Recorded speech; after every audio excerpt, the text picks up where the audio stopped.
What's going on, yo? Welcome back to basketball, and more importantly, welcome back to Draft Week, the second video of this week where we're going to be talking about the NBA draft that's coming up this next week. And I decided to do a little study. You know, we've done some mock drafts on this channel before, and so I said, you know what, why don't we analyze all the mock drafts, take some data, put them together, and see what we find. We're all about building spreadsheets and making cool data displays on this channel, so you know what, why not do it here? But hey, before we go and do that, make sure you guys like, subscribe, and comment. I responded to every single comment on my YouTube channel up to this point, and I intend to keep on doing so. As always, go watch like the ideal off-season videos that are here. It's by far and away the most popular series on my channel. My official big board is out, the official one that I went and submitted to the team that I work for. It's an hour and a half. It's my longest video ever. We just crossed 7,000 subscribers. There's a lot to be excited about on the channel right now, but without further ado, let's move on to the analysis. Alrighty, so what exactly did I do here? Well, I've been doing like Bleacher Report mock drafts for most of this season. We've taken a peek, we've made some of our own, but we've looked at a couple others along the way, and I was like,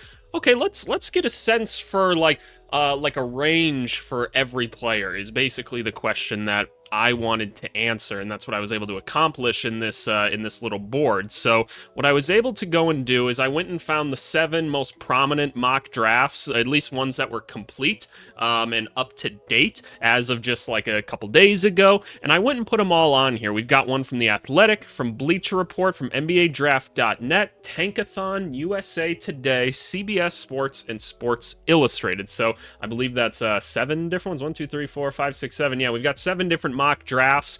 And what I went and did was I went and did some calculations and found like, okay, I just listed all the potential players that I thought could be drafted right here in no particular order. I just went and copy and pasted it from a list and said, okay, give me the draft position for each of those players and give me a little bit of data behind them. And what I've constructed here is a sort of ranking. So we've got the average draft spot for each player here, and then we went and listed them in order, which I think is kind of an interesting way to look at this. We're also going to take a look at the highest versus lowest spot each person was drafted, just an overall range, and then we've also got to count for how many times they've been undrafted. I feel like another thing I should do is maybe I should put like the draft order over here so we can see like what their average draft spot is and compare that to which team. So you know what, let me go add that really quick. Alrighty, delete the evidence from my analysis there. Alright, there we go. So now we've got the order pulled up right here, and by the way, as of yesterday, the 16th pick has been traded, and that's not factored into this analysis. Obviously, the Desmond Bane trade took place, and if I can just offer one more quick thought on it, now that I've had like 24 hours to digest that, it seems like I think it's a good trade for both sides. I don't think it's an overpay by any means. If you guys have questions about that, you can ask me in the comments below. I don't think it's too complicated to understand, though. I'll still say I think the Magic need to make another move. I don't think that was the exact player to go get, but I think it makes some sense. But anyway, now that we have this in place, I figure what we can kind of do is just go through this list and kind of talk about each of the guys and talk about the range that we're seeing these guys fall in, because I think it's interesting. So number 1, Cooper Flagg, his average draft spot is 1. We didn't see him go anywhere but 1. There's not really any surprise there whatsoever, and it looks like Dylan Harper primarily the same. It seems like most people have him going to the Spurs. Obviously, this doesn't take into account potential trades or anything like that could also happen in this. Ace Bailey is the first time that we see a little bit of variance. His average draft spot was 3, but the lowest we did see him was 4, so it doesn't look like he's moving out of that kind of like elite range as far as like these mock drafts go, and I tend to agree. I don't see him going really any further than that. VJ Edgecombe, one of the kind of 4 elite players that we're looking at, his average draft spot was 4 to Charlotte, but we did see him go as high as 3, which makes sense because of the Ace Bailey thing. We did see him go as low as 5 to Utah, which is interesting. And if we look for the person that went above him, it looks like Maluach went above him in one of these mock drafts, which is probably the Bleacher Report one, right? Because we did that one the other day. Yep, it's right there. So that makes a lot of sense. So interesting. It seems pretty consensus, and I'd be surprised if it didn't go this way if these 4 weren't kind of at the top. Trey Johnson here, he's number 5 on our list in terms of ranking, but his average draft spot was 6 to Washington, actually, which I think is interesting. And same with Jeremiah Fears, actually. Both of them kind of coming in at the same spot, but Trey Johnson having a little bit of an edge on him, it looks like. Both of them, highest draft spot was 5 with a range of 7, so it looks like we're seeing Trey and Fears kind of in the same spot here, which is interesting. We don't see either of them really going past New Orleans, which, yeah, I feel like if either of those made it to New Orleans, I mean, maybe if Maluach is still on the board, I could see him going to, like, New Orleans or something, and maybe, like, a Fear slips by, but I don't see them passing up on a Trey Johnson, necessarily, so that makes sense. Number 7, we have Con Knipple, and this is the biggest range that we've seen yet. So the average draft spot we saw him was 7 to New Orleans, which, yeah, I could potentially see that. They could always use a little bit more floor spacing, some consistency. They've got some good wings already, but, you know, why not? The highest we saw him go was 6 to Washington, which seems high to me, personally, but, you know, I guess I can't hate on just getting a solid player around all the younger players that are there. The lowest we saw him go was 10 to Houston. I would agree. I feel like it would be hard for him to fall past Houston if they kept this pick. Maybe it goes to Portland, but I'd be shocked if Houston passed on him. They need the shooting. Maluach here. Again, this is the biggest range that we've seen so far out of him. The average draft spot we saw him was 8 to, like, Brooklyn. And this average number obviously is a bit skewed.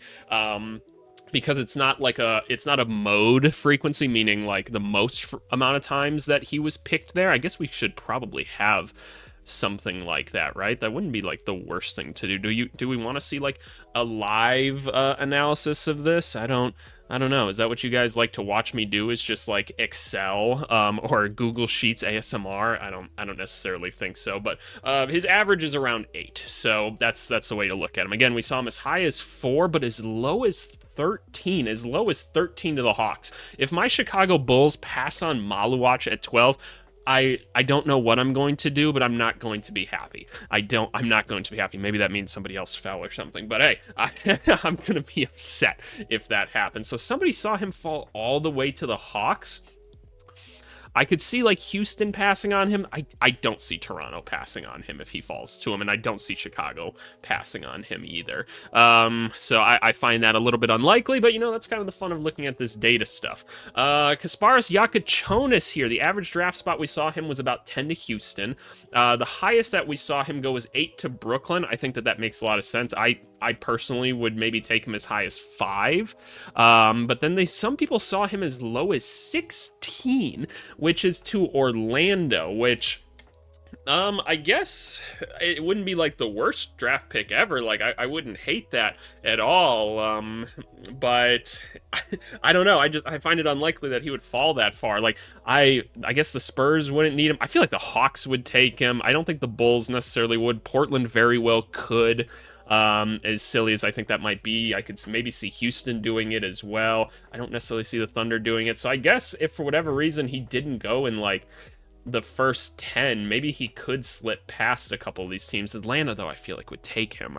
Probably not the Spurs if they've already taken Harper, but I don't know. Kind of an interesting thing to think about nonetheless. So Yakachonis and Maluach seeing a little bit of range here out of things. And by the way, with these mock drafts, who knows? Like, these people making these things don't actually, like, have true insider knowledge. Like, look, I'm in one team's ear, right? But I even can't speak to what's going on with the rest of them, right? I know certain things because of certain trades that I've heard get offered and other things, but even then, that could just be the teams blowing smoke up our ass. So if you think you know what a team wants, you're sorely incorrect, and you're just not a very smart person. I'm just being honest with you.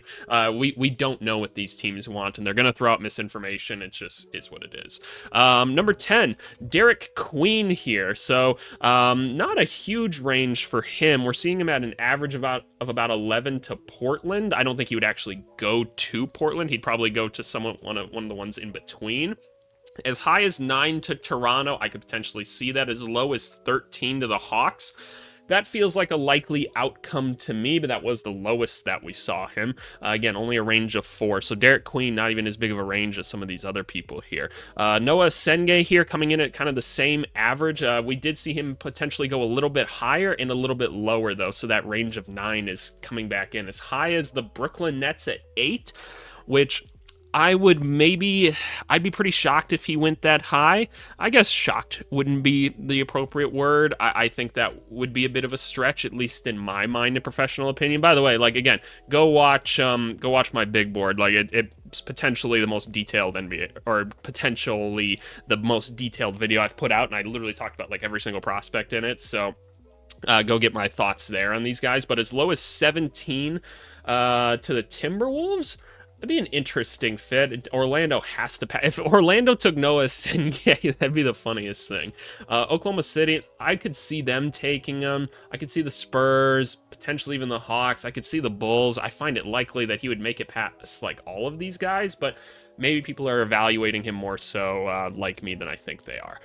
Yegor, all the way up here at 12. His average draft spot was 14. We've got a couple people kind of coming in at this 14 range right here in Yegor, Carter Bryant, and Colin Murray-Boyles, which, yeah, those guys kind of feel like they could all be in a little category of their own there, with 2 of them in Yegor and Murray-Boyles going as high as 10 to Houston. I'd find the Yegor one a little bit surprising there. Murray-Boyles, I would also be pretty shocked by this one. I think their fans would revolt on them if they got another non-shooter. Carter Bryant going as high as 11 to Portland. I could definitely see that. I don't necessarily see him going any higher than that. And then we saw for those guys as low as 18 for both Yegor and Carter, which is the Washington Wizards. I'd have a hard time believing Carter falls that much. I could totally see Yegor falling that far, if not further. But then when we look at Murray-Boyles, the range is huge. Now we're starting to get some, like, this is a big range and kind of a bit of a red flag, right? Because people aren't quite sure what to do with him. Colin Murray-Boyles going as low as 28 in some of these drafts. So an 18-spot range overall. And who is 28 here? That's the Celtics. Yeah, I could see the Celtics just taking that and being like, yeah, no, he's a solid player. Let's see what we can do with him, right? They like to shoot a lot of threes, so maybe that's iffy. But I would find it hard to believe the Nets pass on him like 4 times at that point, because I feel like at some point they'd just be like, fuck it, let's see what we can do with them, right? But Colin Murray-Boyles, definitely one of the more polarizing prospects just by looking at the mock drafts that we're looking at. So I find that interesting. And then also a pretty polarizing one, Asa Newell here with a range or an average of about 17. I feel like I should freeze this top row here so that we can see this at all times. There we go. So yeah, Asa Newell, average of 17. So it looks like there's a bit of a drop off between these kind of first 14 people right here. I almost kind of want to just can we get the double thick border below this or something? Let's do this. So it looks like there's a bit of a line here. This is where we finally start to see a little bit of a drop off. Maybe you can even draw a line here as well. Let's kind of mark these off a little bit because I find that a little bit interesting. Maybe we could even do one right here within the first 4. It's kind of interesting to categorize these guys into groups, right? Like, here's kind of your first 4 here. They seem pretty set on where they are. It looks like there's like this kind of group of the remaining 10. A little bit of a subgroup right here. And then, yeah, we're getting into this kind of 17 to 20 range. It maybe looks like right about here. So anyway, though, Asa Newell, a 16-spot range, as high as 11 to the Trailblazers, which I could potentially see that if they're moving on from some other bigs, but I'd find it maybe a bit unlikely. I would be a little upset if the Bulls passed on him. I could maybe see the Hawks going for it. He feels like a perfect Thunder player, honestly, just getting out and running and all of that. Minnesota, maybe if they lose another big, but falling all the way to 27, which is a second Brooklyn pick. I find it unlikely Oklahoma City passes on him twice. Like, oh my God, if he's on the board for Indiana, you have to take him at with Indiana, right? Like, getting a big for them that can run like that, oh my gosh, yeah, no, I just don't see that whatsoever. But interesting enough. Neat Clifford here. Not as much of a range for him. Still an average of 17, as high as 12 to the Bulls. Interestingly enough, that'd be a very odd pick in my mind. Well, maybe not an odd pick considering what they typically do, but I'd be a little bit disappointed in that. Not even because I don't like Neat Clifford. I just want a little bit more upside. And as low as 22 to the Hawks, that feels like maybe an appropriate range. I could get behind that. Here's where things get interesting. Here's our biggest range so far. At number 17, Nolan Traore, an average of 18, but as high as 6. As high as 6 to the Washington Wizards, and as low as 26 to the Brooklyn Nets. I don't see him going past Miami. I think that there would have to be a hard line at Miami for them to pass on him. If like Walter Clayton was maybe also there, I think they'd be deciding between the two, but that feels unlikely. Him at 6, as crazy as it sounds, I wouldn't write it off completely. I find it very unlikely, though. I do think the range, though, is kind of appropriate for how I hear people talking about him. So, I don't know. Something kind of interesting. Cedric Coward, always a fun guy to talk about here. An average spot of 18 as well, as high as 14 to the Spurs. That makes some sense to me. I could maybe see Portland going for him. Maybe. I don't really see the Bulls. I could maybe see Atlanta. I doubt OKC. I could see Orlando going for him. But then the lowest we have him going is 26 again with that other Brooklyn Nets pick. I don't know if Brooklyn really needs a guy like that. I feel like they're just going to take a lot of swings in this draft, more so than anything, but interesting enough. Liam McNeely here. We get into 3 guys that all come into this like 19-ish range with a really actually extremely similar ranges right here. Not a huge range considering where they're at in the draft of about 8 to 7 spots. So Liam McNeely getting as high as 15. Same with Thomas Sorber and Jace Richardson. So we're all kind of seeing them as like just outside lottery picks at their max. And then kind of back end of the first round as a lower point. So we don't see them going past 23, which is Indiana for any of them. Liam McNeely to Indiana. It doesn't necessarily feel like a fit to me. I could see Sorber. I don't really see the Jace Richardson fit for them, so I think that's interesting. But with all of them going potentially to Oklahoma City, maybe McNeely you talk me into. I don't think they go for a Sorber or a Jace Richardson necessarily, so I don't really see that. I find it interesting that they went that high. I could see Jace Richardson to Orlando, the Wizards maybe taking like a Sorber or something as a backup. I could see the Brooklyn Nets taking any of these guys really. So kind of interesting there. Kind of interesting.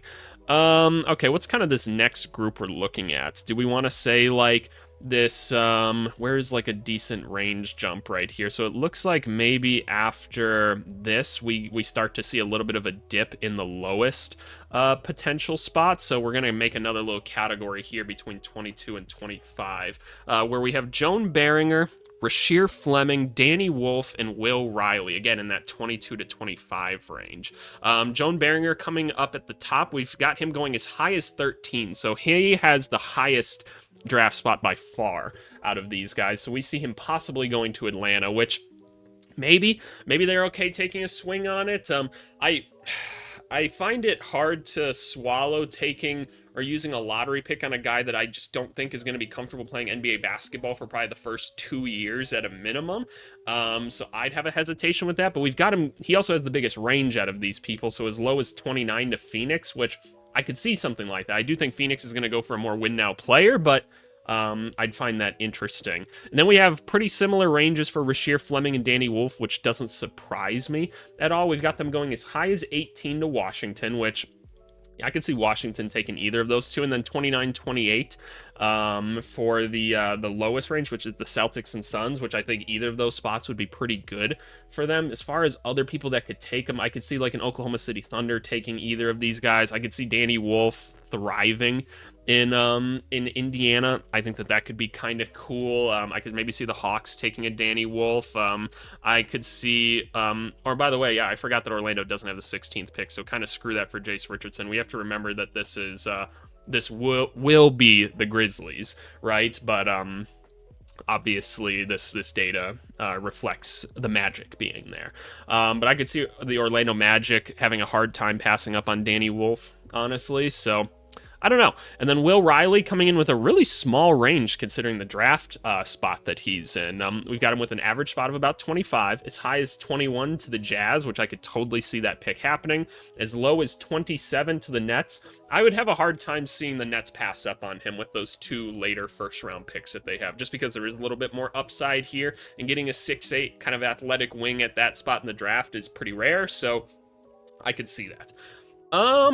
Okay, where's kind of this next range that we're getting into? Now we're starting to see a little bit more of the red. We can even start to see some undrafted people showing up here, which is always kind of interesting. So where do we want to start to put this? It looks like there's maybe this range of about like 32 to 38 being a low, and then we have quite a jump to 47. So let's start to mark that off and say that, like, hey, these are kind of early second round, late first round picks from what the data's telling us. We got Drake Powell, Walter Clayton Jr., Noah Penda, Maxime Reynaud, Hugo Gonzalez, Ryan Kalkbrenner, Ben Seraph, and Adu Thiero here. Drake Powell coming up near the top. He's got the highest potential here at 18 to the Wizards. I find that rather unlikely, but guess we'll see. As low as 32, which would be the Boston Celtics here. Potentially. Walter Clayton, surprised to not see him higher, honestly. Very surprised to not see him higher. As high as 25 here to Orlando, which I could see that if he was available. I honestly think the Miami Heat will have a hard time passing on him, though. I really do. As low as 31 to Minnesota, that would be a great pick. If Walter Clayton fell to Minnesota at 31, that would be an amazing pick for them. Sorry, I had to pause for a second because a car alarm was going off. Going back to this, Noah Penda, a guy that I like quite a bit. Not a huge range here, but we see him going as high as into like 19-ish, which is to Brooklyn. Could potentially see that. As low as just falling out of the first round to Minnesota again. I think that could be an interesting pickup for him. Looking at some other teams here, like I could really see Oklahoma City going after him again. Orlando, probably not. Either of the Nets picks, sure. I could see the Celtics as well. Like, I definitely kind of could see him falling into that range. As far as Maxime Reynaud here, as high as 22 to the Hawks. Maybe I could potentially see that. As low as 34, which would be the Hornets here with a second round pick. That'd be a pretty good value grab for them. Again, kind of this 12 spot range, and that feels pretty appropriate for him. Then we've got Hugo Gonzalez and Kalkbrenner, kind of similar ranges here. Although I would personally say Kalkbrenner should be a decent amount lower than him. Gonzalez with not nearly as much of a range. There's about a 5 spot difference here overall, which I think that lends a little bit more to the consistency that people feel about Gonzalez. So kind of interesting seeing them go as high as like Indiana and Oklahoma City, which yeah, maybe. I'm not sure I really see Kalkbrenner going that high. That feels a bit much, but hey, what do I know, right? At the end of the day, I don't actually know anything. And then as low as like 37 for like Kalkbrenner to Detroit. Not sure I necessarily see that one either, but interesting enough. And then we kind of have Ben Seraph here, who he's got a pretty hefty range of about 13 spots, as high as 26 to Brooklyn.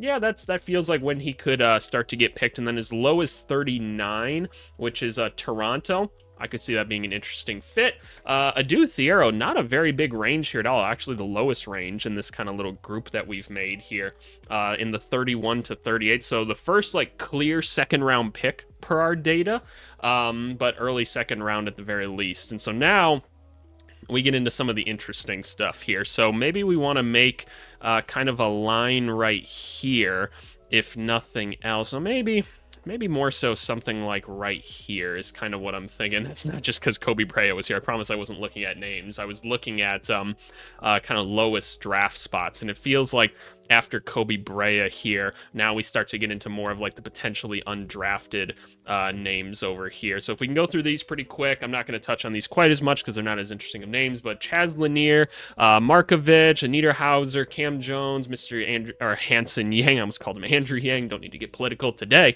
Alex Tui, Janai Broom, Tyrese Proctor, and Kobe Brea. So kind of our clear second round picks here, if you would, with Tyrese Proctor having the lowest range amongst them. Or, actually, no, Alex Tui, excuse me, going as he's the first potential undrafted person that we see here, which I think is kind of interesting. You'll see he's actually the first name we talk about on the big board video. Again, go watch that. I'm going to keep plugging it. As far as like the lowest ranges here, it looks like Markovich only got about a 9-spot range. Looks like a clear second round pick to people. Hanson Yang kind of the same, and same with Kobe Brea. So while Kobe Brea falls the lowest between these people, one of the smaller ranges. Kind of interesting here. Again, Proctor getting close to that kind of undrafted range. Yeah, I could kind of see that taking place. And then here's our here's the people we're not so sure about. Sion James, Jameer Watkins, Hunter Salas, John Tanji, Javon Small, Rocco Zakarski, Eric Dixon, Micah Pevy, Kobe Saunders, Ryan Nemhard, Neil Kliss, which I believe he exited the draft, right? This was also done before the final names were pulled out. RJ Lewis, Tamar Bates, Mr. Golden, Williams, Martin, and Faye. Did Faye stay in the draft? I can't quite remember. The lowest range amongst these people was Ryan Nemhard, who people feel pretty consistently that he's just going to be a late second round pick. All the rest of these guys potentially looking at kind of being undrafted. I'd be surprised about like Tanji going undrafted, Zakarski. I could maybe see it happening. Any of these other guys? No, the rest of them I could probably see going undrafted. What's the highest person that we see here? It looks like 32 for Tamar Bates, potentially being one of the highest in this group, but as low as obviously being undrafted. After that, it's looking maybe like Jameer Watkins, which I guess could kind of make some sense. Again, I would personally say that this Tanjay one should be higher, but that's just my thoughts. Looks like Kobe Saunders maybe also kind of in that range, or of not having a huge range either. But yeah, no, it's interesting. And by the way, this little counter over here tells you how many times they went undrafted in these drafts. So just like one for Alex Tui, one for these guys, but like Neil Kliss as many as 4 times, and that's probably why maybe he's out of the draft now, right? He's fallen out a little bit more. So kind of interesting here is even though like Amari Williams is all the way down here, he was only undrafted actually once. So just a low range in general. But yeah, overall, I thought this was kind of a cool little exercise. Just kind of a quick thing that I decided to throw together for draft week. I didn't feel like doing a super long video for this one, just because again, there's an hour-and-a-half video for you guys to go watch yesterday. Hopefully that helped you get through your Monday. But I thought this one was kind of interesting nonetheless. So we'll probably take a look at some other big boards tomorrow is what I'm thinking, but otherwise I appreciate you guys for watching. Let's move on to the comment of the video. All right, y'all, comment of the video is coming from our Desmond Bain traded to the Orlando Magic video, and it's coming from Ty Fishstick 4027 here. I thought he gave a really good analysis here about this trade. He said a lot of people look at the first 4 and freak out. We had to give up those not only to get he should probably have said get Bane, but also offload KCP, which is definitely correct. That's part of the deal is, and I guess now's a time where we can talk about this a little bit more. Yeah, because in this trade, which we now know there was a big, apparently, negotiation to get Desmond Bane, which that's going to drive up the price as well. Because I kept saying, I'm like, yeah, 2 or 3 first-round picks, not all of them even that valuable. Necessarily, maybe the Suns pick was valuable, but probably 2 or 3 first-round picks where you're not giving up really any super valuable players makes sense for Bane. And then you throw in the fact that you're also getting rid of KCP, who the other team knows is a negative for you. It makes a lot of sense. Not to mention, unless something goes awfully wrong, those picks should be late first-rounders. He's totally right, which are not a significant asset, if I can read, to a team like ours with so many young players already. Totally agree. I mean, 20% of late first rounders end up being G Leaguers anyway. Yeah, exactly, right? That's just kind of unfortunately how it is, and that's something to keep in mind when we're looking at this, right? Anything kind of past here, it's not a high likelihood that these guys are going to make it. in the NBA, right? The way I see it, we've got someone who can space the floor for Paolo and Franz at a high level without giving up much defensively, and the Grizzlies got a haul, so they should be happy with it. Hey, well done. Great analysis. This is what comments should look like, y'all. Well thought through. I absolutely love it. I think this is awesome. Hey, as always, go join the Discord. Link is here in the description for those of you that want to hop on and have a good time with us. It's kind of nice to be doing videos just the day before again now, so they're not all completely pre-recorded. I'm done traveling. I'm not going to be traveling for the draft, which is nice. I'm still not sure if I'm supposed to be virtually in the draft room like I was last year, which it's not like I actually do very much for that. I kind of just sit there and text other people in the draft room, but it is what it is. But I guess we'll see. We'll see if I'm going live for it or not. I think it'd be cool to do so, but regardless, I appreciate you guys for watching as always, and hope you're having a good week. Thanks so much. Bye.